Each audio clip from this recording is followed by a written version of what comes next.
Podcast. We're here with another market update. Today is May the 4th. We're reviewing the stats of April 25th. I'm joined with Patti Martin and Jennifer Adams. How are you two? Awesome. How are you? Good, Adam. I'm doing Thanks. quite well. It's a beautiful sunny weekend. How can I be upset, right? Yeah. Absolutely. So guys, is this the spring market that brings abundance of opportunity for buyers? What are your thoughts? Absolutely. There is a shift in the market, and anytime there's a shift in the market, this creates opportunity. Now, is it the right time for people to buy? Maybe not, but can it be? Absolutely. If you have a stable job and it makes sense, this is an amazing market to move up in. Yeah, we've experienced that with a few of our upsizer clients, that they've been able to buy at a discount, but the difference between what they sell for and what they buy for, like that difference there is actually working in their favor versus Especially if they bought 4 or 5 months ago. If you're moving up. So if you're moving Exactly. up, you're upgrading your home, perfect time to move. You're going to save some money as a result, even though the price that you sell for won't be as high as what you might have gotten 6 months to a year ago. The difference will work in your favor. It's an awesome time for has decreased more. Yeah. And the crazy part about this isn't even a bad time to downsize. You want to know why? You've got so much to choose from on the bottom. So you get your house sold and then you can have fun and you can take your time. Hey, look at all these things that are popping up. I have so much choice. I actually think it's a fantastic time to be buying or selling. The other thing I want to mention right now is I feel a shift in people's attitude. I don't know if you guys have noticed it, but in the last week or so, ever since the election kind of settled things down, south of the border has quieted down a little. There seems to be hope again. Like people were quite stressed out and worried and feeling really not sure about doing anything. And suddenly there's hope and, we're slammed busy, which is really cool. Yes. And there's some really good listings that we have coming out in the next little while. There's a whole lot of positive all of a sudden in the air. So let's review some of those numbers. Okay. The Board of Realtors came out and said that the residential home sales in the region totaled 2,163 in April 2025. It's nearly a 24% decrease from last year. And then again, just because I like to give month over month, we are actually up month over month 3.4% in sales. So what I found interesting about this number here is that this is the lowest selling April since the start of COVID in 2020. Every other April has been significantly higher and more active than this. It's just obviously we knew the shutdown in April. So my question for you guys is, we know that sales are down nearly 24%.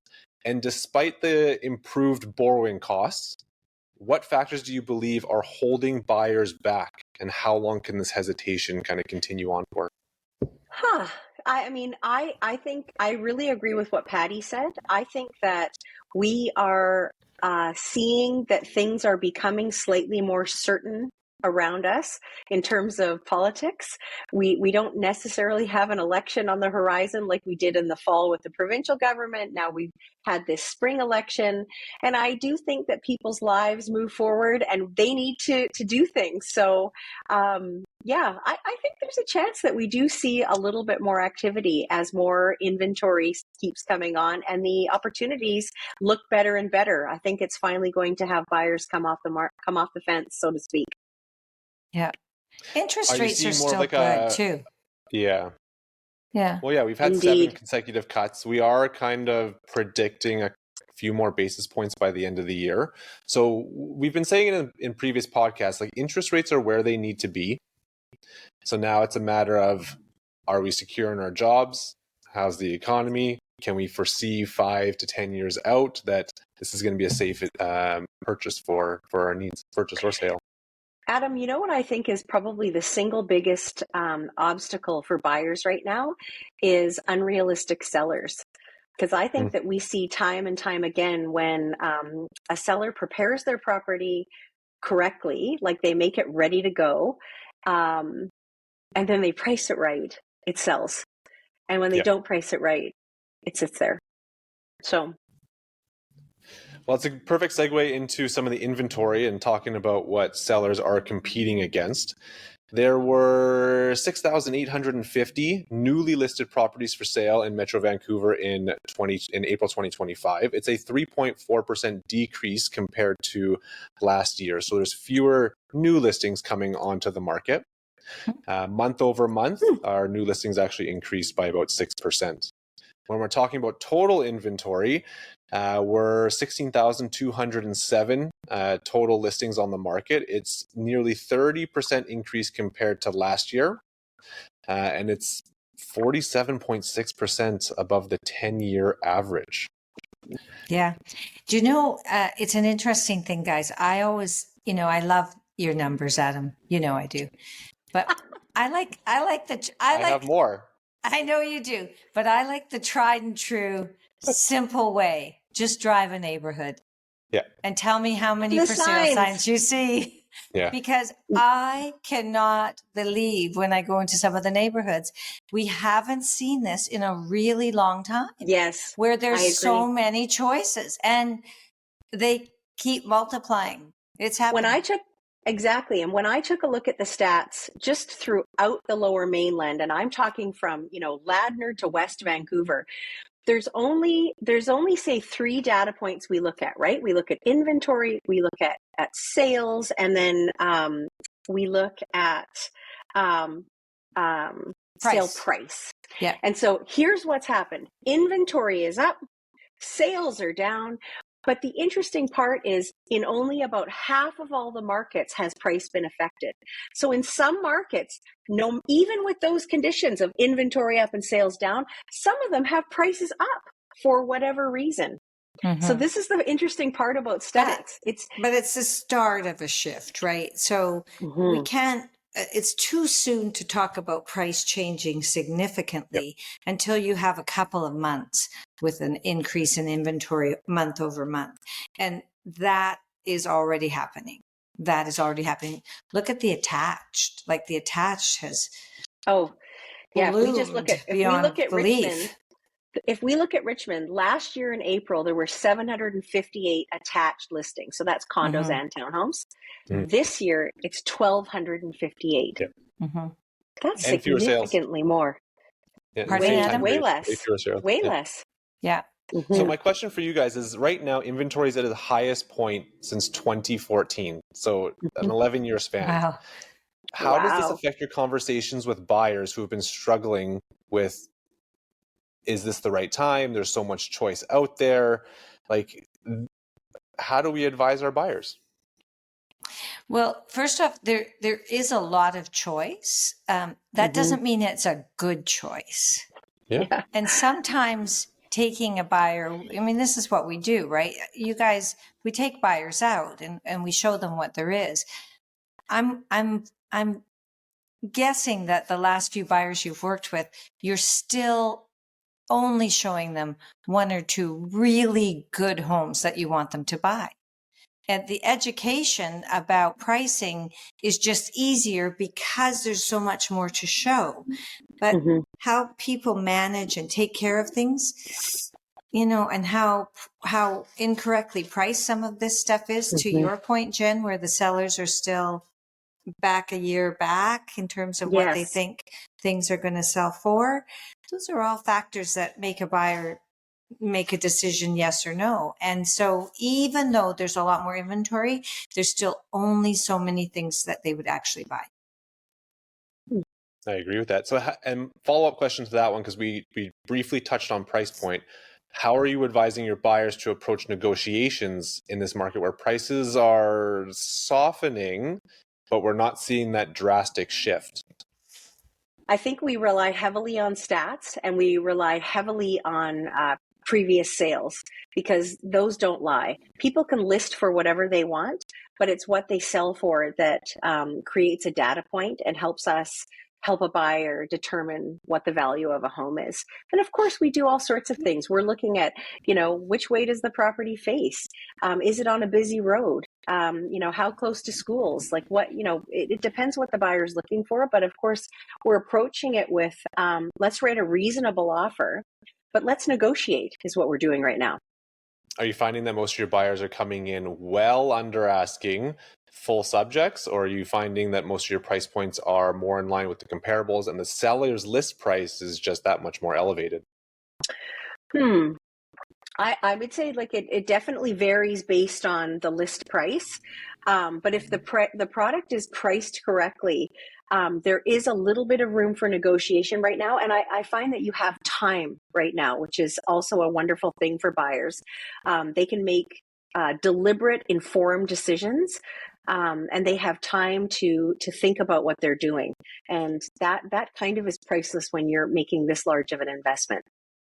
And from a seller's point of view, Adam, what we're seeing, like offers that come in on our listings right now are really low. But with a conversation with the buyer's agent, I'm for the most part able to have them go back to their buyers and have a very solid conversation about what something is really worth. Yeah, because of about course fact. we care greatly that when we list something that we are very upfront with our sellers. We want our sellers to know that we have done the homework, we know what we're talking about, and then we can defend it. And so when those poor offers come in, because everybody hears, oh, there's so much inventory, the market's falling, that they're writing these really bad offers. So, and sometimes buyers want to try, right? Yeah, for sure. Sometimes they They might do. win. And sometimes we don't see them for a week or so, but they, for the most part, if they're interested in a property, come back after doing some more homework.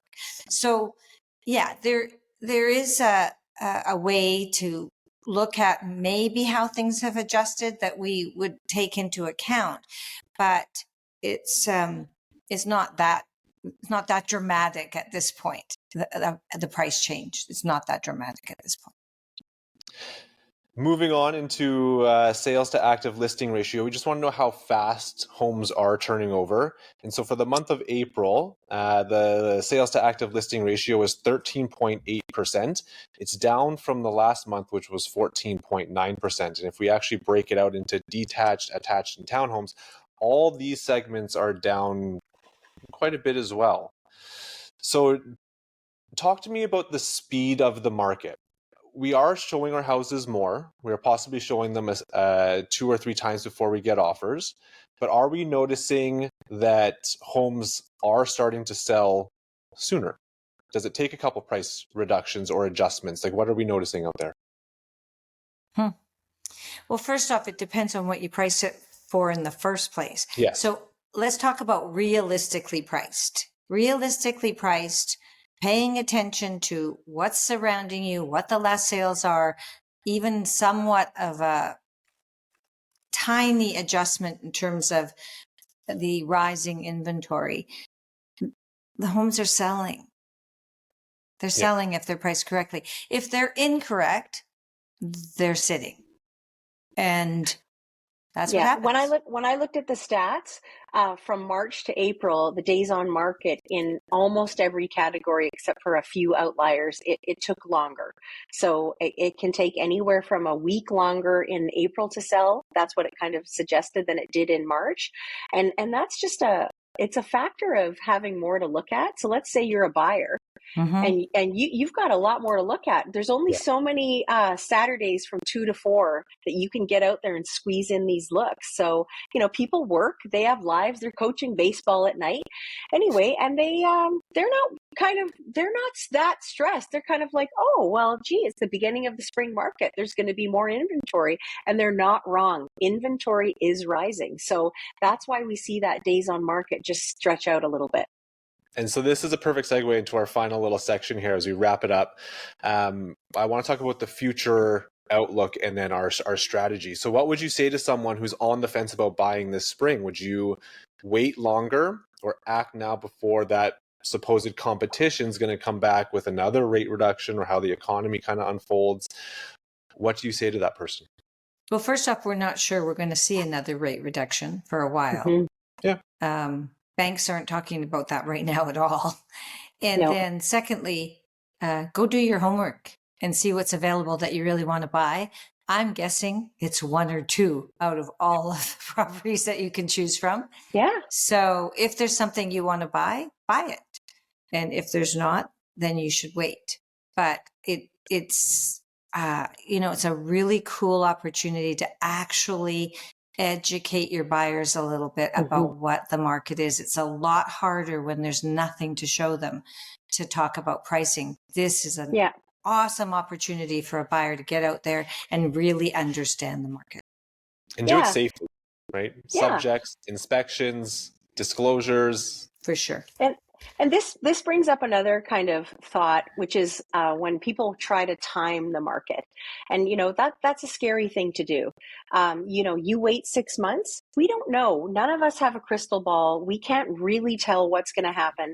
And at the end of the day, whether you buy today or you buy in 6 months, if you're holding that real estate for 5 years or 10 years or whatever, you are going to see that you had a home to live in, that you paid down your mortgage. Like there is a tried and true kind of way to purchase a home, pay that equity down, let the investment increase, maintain it, put a little sweat equity into it, shine up your front door better than your neighbor and all that kind of stuff. And so, is it now or is it in 6 months?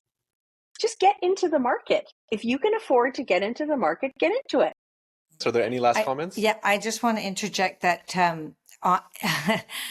in regards to what Jen just said, we did a series of 3 podcasts that we're going to be sending out to our clients to just discuss if they've had any thoughts about helping a loved one get into the market. It's a wonderful time to be considering that. So those podcasts will be coming out 1 a week. We've got a mortgage broker to talk about financing. We've got a downsizer, declutter to talk about if you're going to move yourself in order for it to happen. And the most important one is a lawyer to discuss how to protect the investment for everyone involved. So we hope you'll take a look at it. Yeah. And the only other thing I'd like to add is Happy Mother's Day to all of the mothers out there, because my goodness, where would we be without moms? So Happy Mother's Day. Yeah. Thanks. Awesome, guys. Always great to have you on. Thanks, Adam. Thanks, Adam. Bye-bye.